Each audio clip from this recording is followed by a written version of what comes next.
that you had a packed day, but I have to ask you one question on the Guyana situation. I know that you released a statement this morning, and I looked at it, some strong words that you used about the gamesmanship and not our finest hour and sowing seeds of discontent. You said what you had to say. Is CARICOM going to pressure?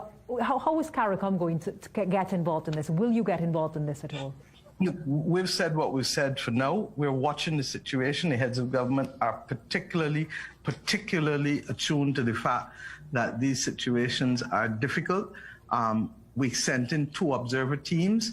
Our observer team was satisfied that the recount process was certified by the persons from the Guyana Election Commission and stood as a credible basis for the declaration of an electoral result. What is going on is a little bizarre, to say the least, but we shall wait and see and let the process play out over the next few days. But suffice it to say that there's a charter of civil society within Caribbean community that causes us to have to aspire to a very high level of behavior with respect to free and fair elections and with respect to giving full effect to the will of the people.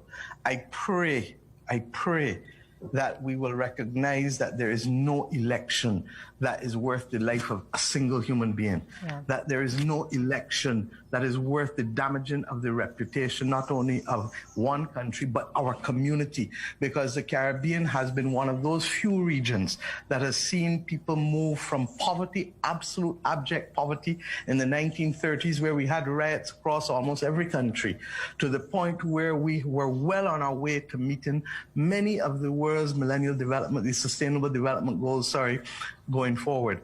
Obviously, we've had some difficulties, but the reason why we've made such progress is because we've given great stock to caring about people and building for people.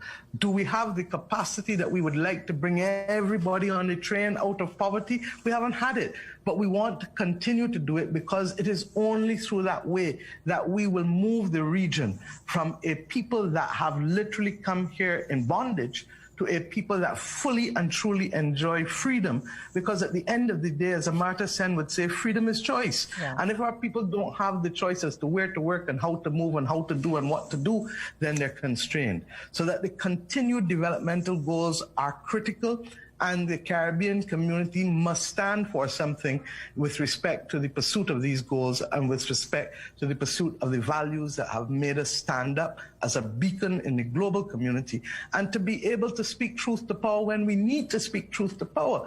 Now, we can't do that if our slip is showing. I say no more at this stage.